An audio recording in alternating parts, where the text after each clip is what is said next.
Sorry, it's just told us that we're recording now, so that's terrific. Hopefully the information in the slides tonight will be really helpful for you and will make sense. There'll be time for questions at the end, so I just ask you if you can wait till the end and then possibly pop them in the chat, and then I can read them out and go through them with everyone. There's quite a bit to get through today. We've got the introduction, then I'll talk about the children's use of their devices and some of their online behaviour. I will share a slide that's quite dense with Ofcom statistics, but I'll only pick out a couple of those to talk through. It might be interesting for me to share just a quick slide about the children's perception around friends and how that differs from adults. Then we'll talk about some of the issues that children may face online, what you can look out for, the things that we do at Furcroft and things that you can do at home, being smart online, and then some links and resources that you might find useful as well. Although the content of this talk tonight is going to be a little bit more doom and gloom, a little bit more scary, because it's talking about why we need to keep children safe and things that they need to be kept safe from, electronic devices are positive. They're wonderful things. They add a lot to the learning that happens in the classroom and obviously to the children's experiences of life at home as well. So I will go back to that as well, but I just wanted to reiterate that electronic devices and access to online games and learning and information is incredibly useful.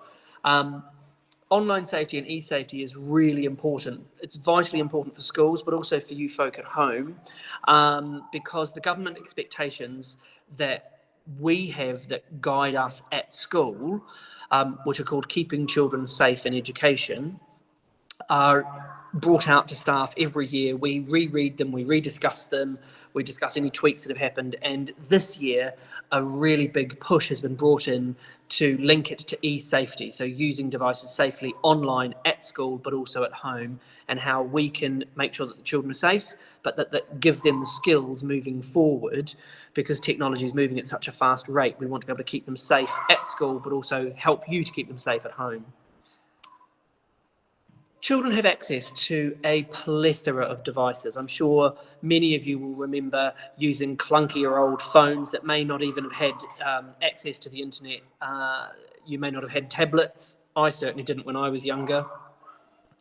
And then we also had access to laptops and computers back then, but we had the old dial-up that made this screeching sound, and it took forever to access things. The internet is so much faster, especially moving towards 5G. Everything's almost instantaneous. You can download and stream movies much faster. Games consoles can do these sorts of things. Children have access to a lot of these things at home, which is wonderful. It enhances their life, it enhances their experience of the world, things that they might not be available to them. They might not be able to get to a specific place, but they can then go on the internet, see pictures, videos, tours of these places, and learn more about them.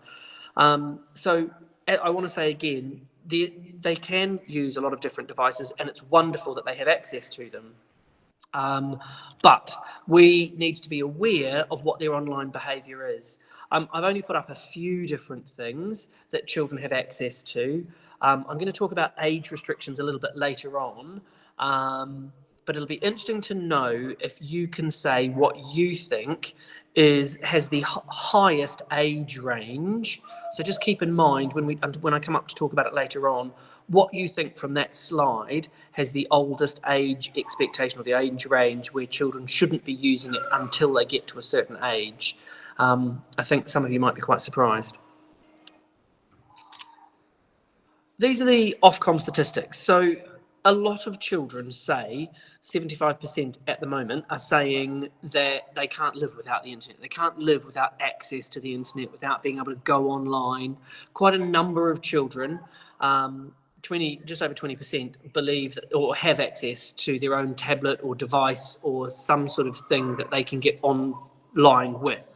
And they say that they meet friends online, and these are their friends, which is slightly concerning, because they may never have seen these people in real life. And as I'm sure you'll all know, children at a primary school are far more trusting and understanding, more willing to trust, because they've not they've not been made aware of some of the concerns that are out there, and we want to keep the children safe, we want to look after them, and we don't also want to fill them with fear about using the internet and things like that, but we do need to keep them safe.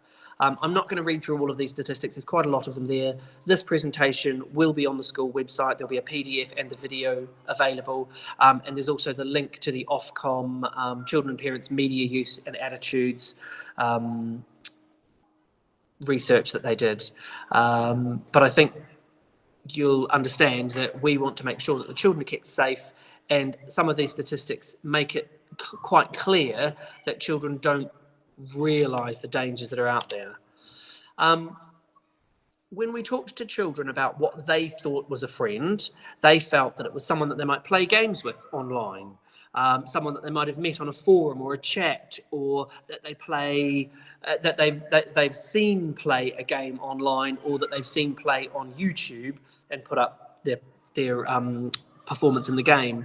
It might be a friend of a friend, and that's how they've friended someone, and it's often someone that they haven't necessarily met. And this is directly the opposite of what an adult would say. They wouldn't really class a random stranger on the internet a close friend if they've never met this person, and they don't know who they are. I link that to sort of parents are aware of the TV show Catfish, and the term catfishing. Some of our older children are aware of that because they've heard their elder siblings talk about it, and I do know that some of our older children in year 5 and 6, when I've taught in 5 and 6, have talked about having watched those shows at home with grown-ups.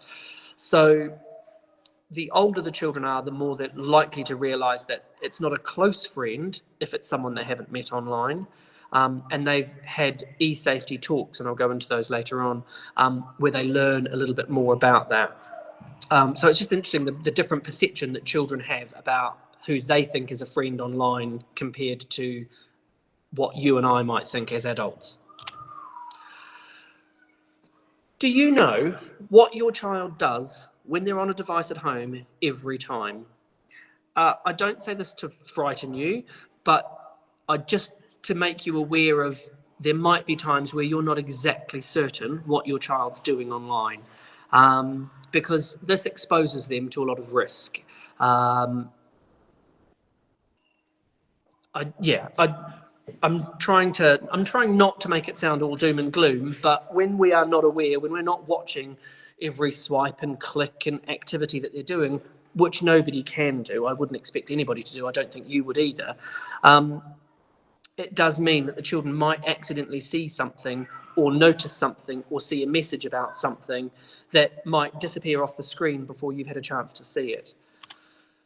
I'm going to go through a few of these points, some of them faster than others. I'm going to talk about unsupervised behaviour, cyberbullying and what that actually means, then revealing private information. I'm going to touch on radicalisation and extremism. I'm also going to touch on downloading malicious software, but also for children knowing who they can turn to, and yourselves as well, and also then just touch on grooming. Some of these things are not serious issues for the children at primary school age, as much as they can be for older children and children at secondary school. But I do think that it's important that parents are aware of these things moving into secondary school and beyond, but also making sure that their children are kept safe at all times. Unsupervised behaviour. Sometimes when children are left unsupervised, they might message someone inappropriately.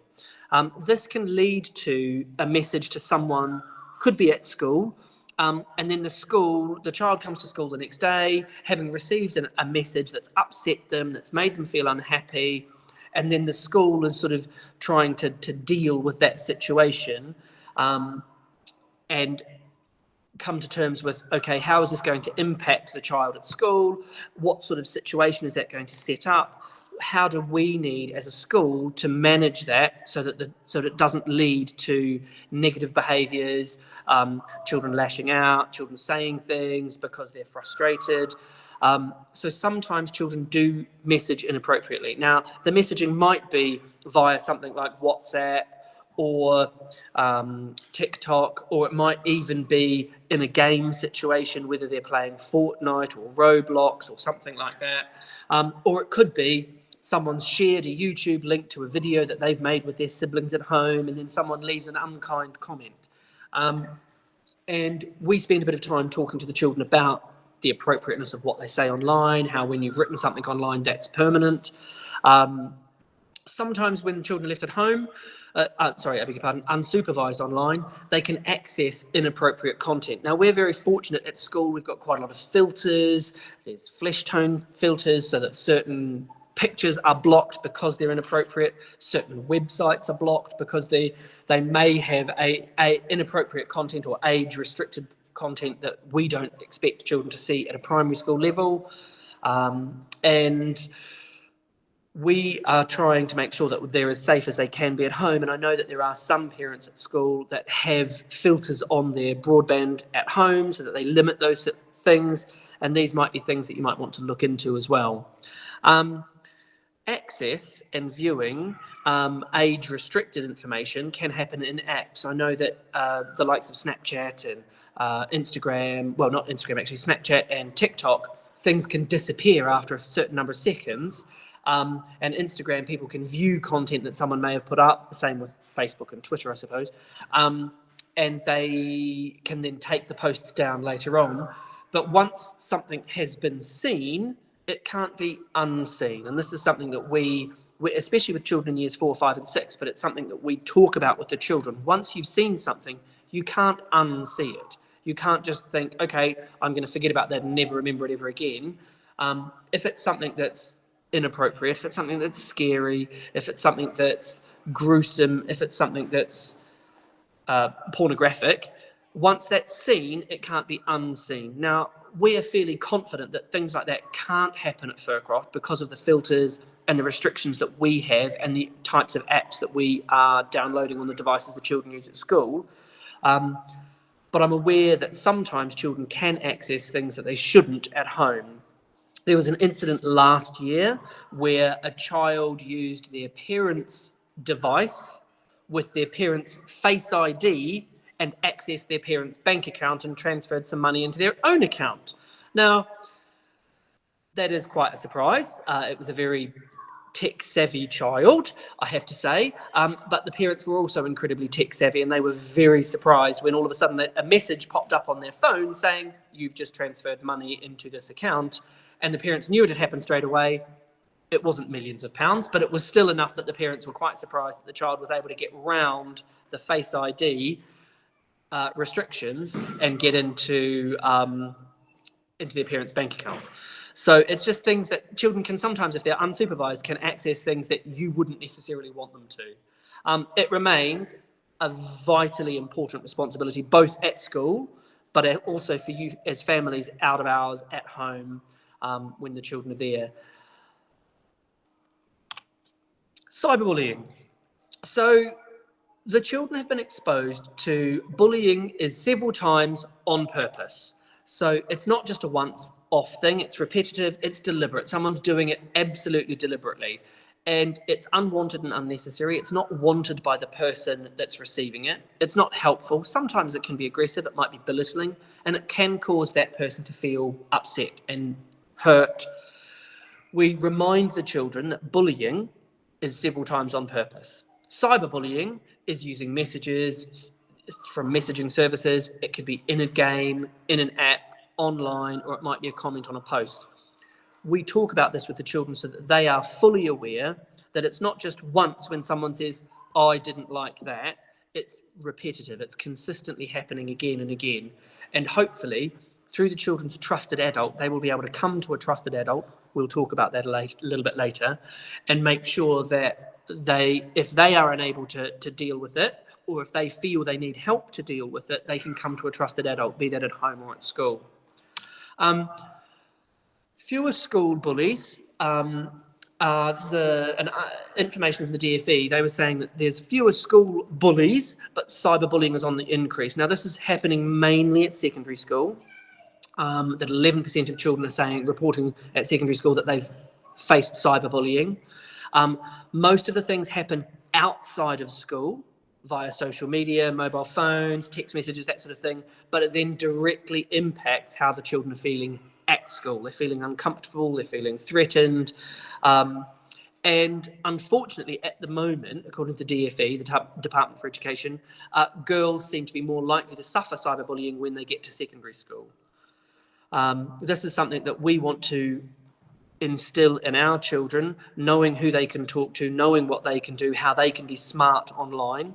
Again, I'll talk a little bit more about that later, but also giving them the skills and the tools in their own toolkit so that they can approach it and deal with it and not be negatively affected by it.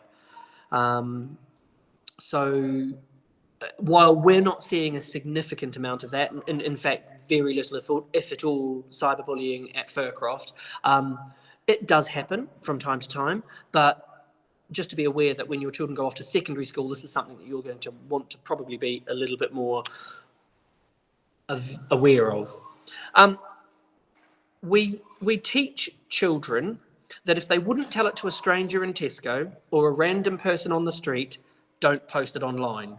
Be that photographs of themselves in their swimming kit, be that videos of themselves. You know, if someone asks them, "Oh, can you do this funny thing?" If it's not someone they know, if it's not for a family member, maybe compiling a funny video of the family doing something funny at Christmas, I don't know.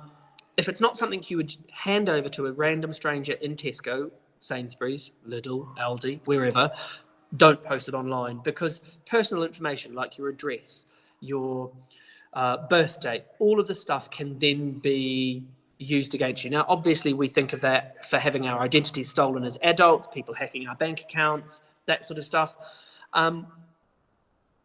We try and remind children that once it's on the internet, it is pretty much on the internet forever. You can delete it so you can't find it, or someone else can't find it, but if someone is determined to find something that's been posted on the internet, it's there. Now, we don't necessarily talk to the children about the dark web and all that sort of stuff, but once it's online, it's online. We do remind them that it's private, it's their information, it's not something they would give away, so they shouldn't be doing that too often. They shouldn't be doing it online unnecessarily. Extremism and radicalisation, this is something the government asks us to be aware of.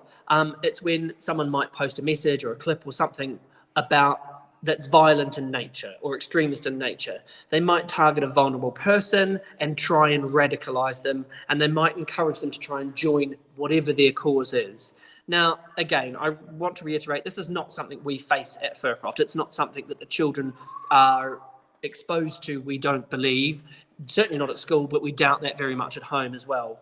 So please don't think I'm sharing this because we're worried about it at school. It's just something that the government is concerned about. They expect the school to be aware of, and I think it would be remiss of me not to share these little facts with you as parents. It's more something that happens, again, when children move on to secondary school and beyond. Downloading malicious software, malware, viruses, things like that can often happen really easily without any deliberate downloading accident, deliberate action on the children's behalf. Now, again, we have a lot of filters at school, and you may well have virus protection software at home, and you may regularly scan your devices. I would say if you don't, I'd recommend you getting some decent software that you can scan whatever device you're using. But there are concerns that as we become a more connected society with smart devices in the home, more people want to hack into those devices, and we just have to be very, very careful. It's not something we worry about again at school, and if you've got the right protections at home, it should be something that you're fairly safe with. I'm sure you, as adults, have been told, don't click on this message, or you may have told your parents, like I've told my 84-year-old mother, be very, very careful. Don't just click on a message that says click on this, or your bank details are in danger. She knows very well to put her phone down and call one of my siblings or I, so that we can deal with it.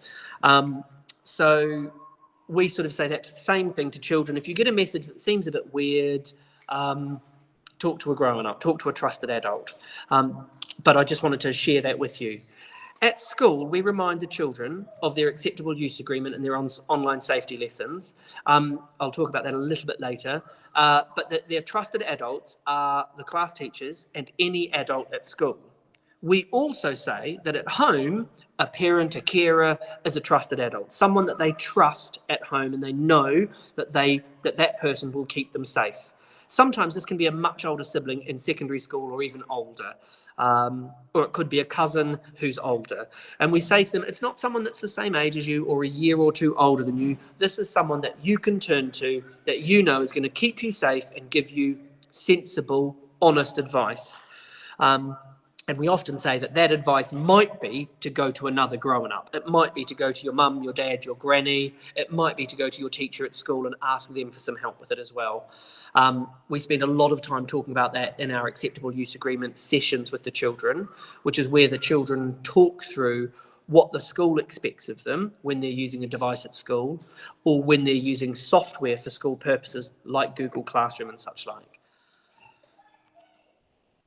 Grooming, not something we are concerned about at Fircroft by any stretch of the imagination, but again, this is another thing that the government is worried about, and some of you will have remembered things coming up in the news, and I put this newspaper article in just to show you that children are very trusting, and if they are not made aware of the fact that the person online might not be the person they think it is, they can trust that person unnecessarily. Now, I don't want to freak you out. Unfortunately, there are some dodgy people on the internet, if you'll excuse my phrasing.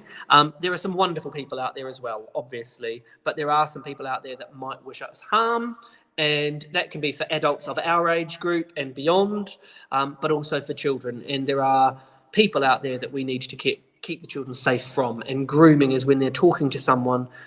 If you as a parent don't know who this person is that they're chatting to, if it's not, Auntie Mabel in Australia or Granny Smith in Norfolk, or if it's not their friend in class and they're using Google Classroom, which is incredibly safe, by the way, because of the restrictions we've placed on it, you might want to really investigate who they're chatting with online. The National Crime Agency hunted for pedophiles in conjunction with Channel 4. They tricked a lot of young boys at secondary school age to perform acts on webcam. They set up Facebook profiles that were fake, and they blackmailed the children and said, I'm going to share this with your parents. I'm going to share this with your friends at school. I'm going to do that.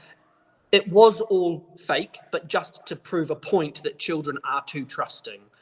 We would never do that at Fircroft, but obviously, just so that you're aware that if the children don't have an open discourse with you at home, when someone tries to say, I'm going to share this picture of you with someone, it's going to embarrass you, your parents are going to be angry with you. If the children don't know that they can come to you and say, this has happened and I feel uncomfortable, it feels wrong, then that opens them up to this kind of blackmailing, this kind of negative grooming.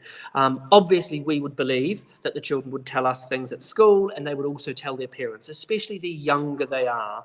When they're older, and the NCA, the National Crime Agency, did this with teenage children,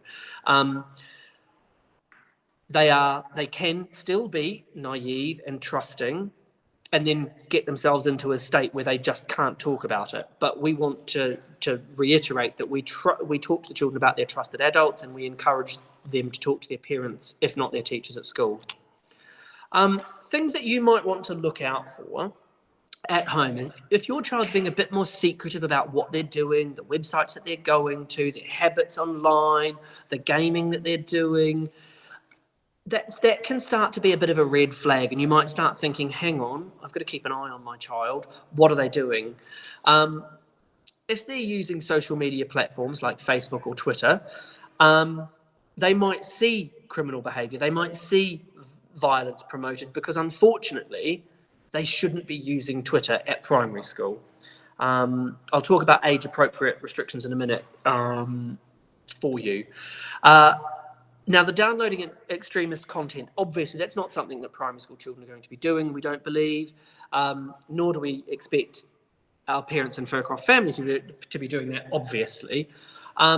But the government says, this could be a sign that something's wrong. Well, obviously it could be, but again, I want to reiterate that that's more likely to be something that happens at secondary school level.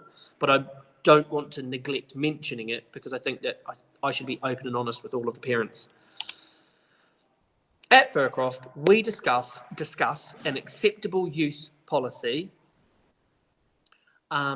with each child at the beginning of every academic year. Now, this talks about what we believe is acceptable, is allowed use of any electronic device at school and at home. We police school completely, obviously, and we assume and expect parents to police the use at home. We also have e-safety lessons once a half term to reiterate things and build on their knowledge so that by the time children move to secondary school, they have a huge arsenal of information and facts and knowledge so that they can feel safe when using devices online.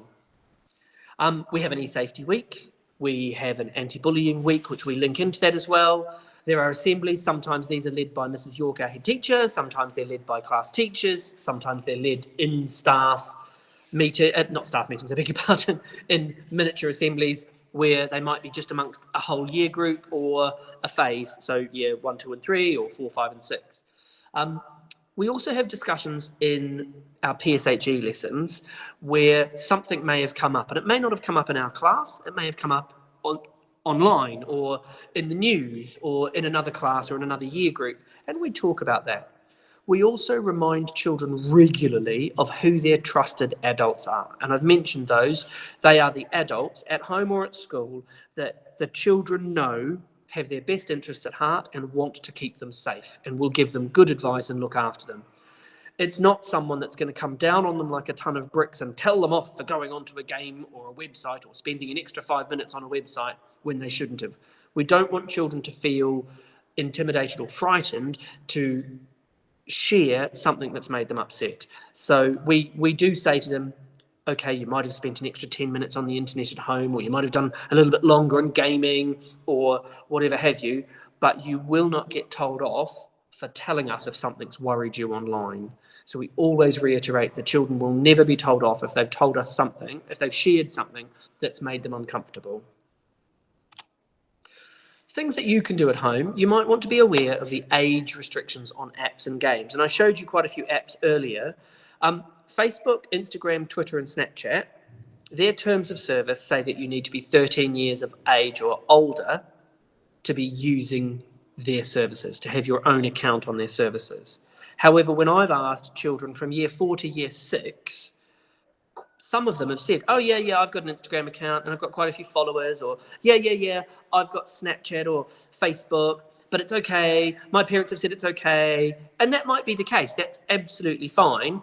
But if children do have access to those things, then they are accessing something that Facebook and Instagram and Twitter and Snapchat are saying they should be 13 years of age or older to access.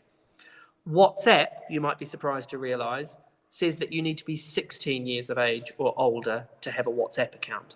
Now, I know a lot of children, certainly when I taught year 5 last year and year 6 the year before that, had WhatsApp. Some of them had them because they were communicating with family far, far away. Some of them had them on their phone because they were communicating for free or next to nothing to their family to say, I'm home, I'm at school, I'm this, I'm that, whatever have you. But it does open itself up to people sending them messages, sending them pictures, if they give their number out to someone, or if someone that is a friend at their secondary school gives their number out in spite to someone else. We always remind the children of their trusted adults at school. It would be useful if you did that as well at home, because that way you can maintain this open, safe dialogue with the children and remind them that they won't get in trouble if they tell you something that has made them uncomfortable.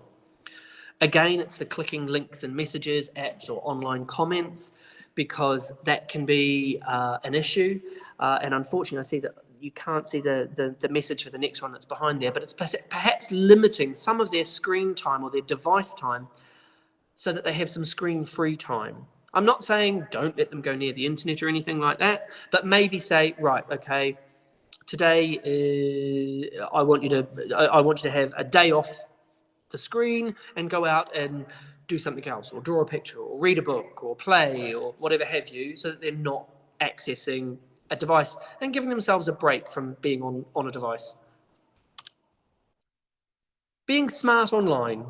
We teach the children about this regularly from reception to year 6, obviously in an age-appropriate way, but it's all about being safe, thinking about who they're meeting or not, being accepting and trusting, being reliable and telling someone. So I just wanted to go through what that means. Being safe online is not giving out your personal details. Thinking about who is going to see what you've got there. As the children get older, we start to make them a bit more aware of stranger danger online and saying you need to keep yourself safe, you need to think about what would someone do with this information. Again, it's that mobile phone number. If you give your mobile phone number to someone, then they are angry with you, they could post your number online. So being aware of, who you are, friends with, what you can do. We also teach children about blocking people so that if they're not happy with a message, they can block. We obviously don't teach them the ins and outs of specific games, but they need to know that safety and how to keep themselves safe online. Meeting is about why they should never arrange a meeting with someone online. Pre-COVID, we used to have the police come in and do an e-safety meeting with the parents and with the children and talk about the dangers of meeting someone online. Obviously, with the police in, the children can often take it more seriously when they're not hearing it from their teacher or their parent. They think, oh, this is very important. And then when the children went out to play, the police then shared the statistics of some children who have unfortunately been killed as a result of being too trusting. So it is a bit of a shock tactic from the police's point of view, but they do it to make sure that you're kept safe and that your children are kept safe. Being accepting or accepting messages and who has sent it. Do you know this person? When I first started teaching about e-safety, one of the children I taught said, I have 294 friends. And when we looked into it, they said, oh, well, that's a friend of a friend of a friend of a friend. I don't really know them. And when we drilled down, they knew 15 of their over 200 friends in person. And when we talked about the fact that, Betty might have been a 45-year-old man sitting at home in his pants and vest, the children were quite shocked. And this particular child basically deleted loads of the friends and said, it's not about looking like I've got the most friends, it's about knowing that I'm safe, because if they say they're my friend, they might not be. We talk about being reliable and trustworthy. Someone might not be telling them the truth about who they are. Now, younger years, younger children, we're very careful about not freaking them out. But we do say, well, unless you know that that's your granny, unless you have video chatted with your granny, with mum and dad, then maybe don't accept a friend request from granny unless mum or dad are there with you telling you to do it. When they get into year 5 and year 6, they obviously think they're much more mature, they think they're ready to do these sorts of things, but we try and make sure we instill that sense of caution in the children, because they're going off to secondary school where there is going to be a lot more free time for the children, maybe walking to school or commuting to school, where they will have it, may have a smart device with them or a phone with them. And we want them to be sure that they know that the person that they are friends with is actually someone they genuinely know. And then the tell is probably the most important part about being smart online. It's about knowing who they can tell, who they can speak to, and knowing that that person's not going to judge them, not going to be angry with them. And if it's made them feel uncomfortable, if it's made them feel that this isn't right, if they've just got a feeling that something's wrong, they should definitely tell an adult. We have had instances in schools I've taught at in the past where children were scared to tell and things got worse and worse. We've had instances where children have been exposed to pornographic images being sent to them by someone they thought they could trust. And then they were so shocked they didn't want to tell their parents at home because, oh my goodness, my parents would be disgusted if they thought that I'd seen this sort of thing. But they've come to the school, they've come to the children, the teachers, I beg your pardon, the children have come to the teachers, talked about it and explained, this is really, really bad. My parents are going to go mental, like, not going to understand. and we've been able to say, look, it's made you uncomfortable. It is inappropriate. That's clearly not from your friend. That person isn't someone you know. Let's get the right people involved, and we've been able to deal with it appropriately. And it's been a big wake-up call for the children and for the children in that year group, because they've realised that, okay, just because they say that they're Myrtle that goes to, I know, Ernest Bevan, it might not actually be the case. We have these posters in and around the school, keeping children safe. They're e-safety tips. People that you don't know are strangers. They're not always who they say they are. And then Key Stage 2 has slightly more detail, and we go through these posters with the children at the beginning of the year. We remind them that if they've got this feeling, this doesn't feel right, or if something's happened and they feel uncomfortable, tell a grown-up. Whether that's someone at home or someone at school, tell a grown-up. And we'll never tell them off. We'll be grateful that they've told us, and we often say, well, look, you're helping us keep other children safe as well, so that the children don't feel that they're in the wrong necessarily. There's a lot of links here. These will be on the school. These are already on the school website. We have our school website. We've got e-safety and safeguarding for families. Think You Know has lots of interesting, fun information that children can access.